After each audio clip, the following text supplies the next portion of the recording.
இன்னும் கொஞ்ச நேரத்தில் நான் கிளம்பிடுவேன். நீ என்னை ரொம்ப மிஸ் பண்ண போகிற பாரு. என்ன வாயை திறக்க மாட்டேங்கிற? என்னை பாரு, என்னை மிஸ் பண்ணவியா மாட்டியா? அதுக்கு அவன், இதுக்கு பதில் உங்களுக்கே தெரியும். என்ன எனக்கே தெரியும். இப்போது போனால் 6 மாதம் கழிச்சு தான் வருவேன். அப்போ தான் என்னை நீ பார்க்க முடியும். அது உனக்கு தெரியுமா? இதை கேட்டு அவளோட அழகான முகம் வாடி போச்சு. இதை பார்த்து நம்ம ஹீரோக்கு மனசே இல்லை. அவளை எப்படியாச்சும் சிரிக்க வைக்கணும்னு பேச்சை மாத்துறான். சரி சரி, எங்கே என்னோட ஸ்பெஷல் கிஃப்ட்டு? அதுக்கு அவ, ஸ்பெஷல் கிஃப்டா? ஸ்பெஷல் கிஃப்ட் கொண்டு வந்தியா இல்லையா?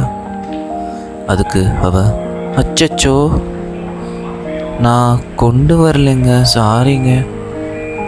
ஓ, அப்போ நீ விருங்கையை தான் வீசிட்டு வந்திருக்க. சாரிங்க, மறந்துட்டேன். நல்லா மறந்தப்போ அப்படின்னு அவள் சொல்லும்போது அவளுடைய முகம் அழகாக இருந்துச்சு. அதை பார்த்து ரசித்தவாறே, சரி சரி, எனக்கு சரி வேறு ஏதாச்சும் கொடு. வேறு கொடுக்கறதா? வேறு என்ன கொடுக்கறது? அவனும் தயங்கிட்டே, ஒரு கிஸ்ஸு. அதுக்கு அவ, என்னது முத்தம்மா? முத்தம்? லூசாங்க நீங்கள், நாம் எங்கே இருக்கோன்னு தெரியுதா? அதுக்கு அவன், ஏர்போர்ட்டில். அப்புறம் எப்படி? எல்லோரும் பார்க்க மாட்டாங்களா? அதெல்லாம் கல்யாணம் முடித்து பார்த்துக்கலாம், சரிங்களா? கல்யாணத்துக்கு இன்னும் 6 மாதம் இருக்குது.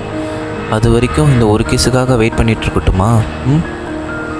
என்னை பார்க்கவே நீங்கள் 36 வருஷம் வெயிட் பண்ணியிருக்கீங்க. இந்த ஒரு 6 மாதம் வெயிட் பண்ண மாட்டிங்களா? அதெல்லாம் சரிதான், அப்போ தரமாட்டேன் இல்லையா? எல்லோரும் பார்ப்பாங்க. சரி போ, சரி நான் கிளம்புறேன் அப்படின்னு அவனோட பேகை எல்லாத்தையும் எடுத்துகிட்டு அவன் திரும்பி போகும்போது வேகமாக அவன் கையை பிடிச்சி இழுத்து, யாரும் பார்க்காத வண்ணம், அவனே எதிர்பார்க்காத வண்ணம் அவன் கன்னத்தில் முத்தம் கொடுத்துட்டான். சற்றும் எதிர்பார்க்காத அவன் கன்னத்தை துடைத்து விட்டு அவள் முகத்தை பார்க்கிறான். அவளோ வெட்கத்தில் குனிந்து அவளுடைய அழகிய முகம் மெளிர்வதை கண்டு மகிழ்ச்சி அடைந்தான். இதை பார்த்து அவனுக்கு ரொம்ப பெரிய ஷாக். ஏன்னா இது அவனுக்கு முதல் முத்தம். அதுவும் ஒரு ஏர்போர்ட்டில் ஒரு அழகான பொண்ணுக்கிட்ட வாங்குறதுன்னா சும்மாவா? இவளுக்கும் இது முதல் முத்தம்தான்.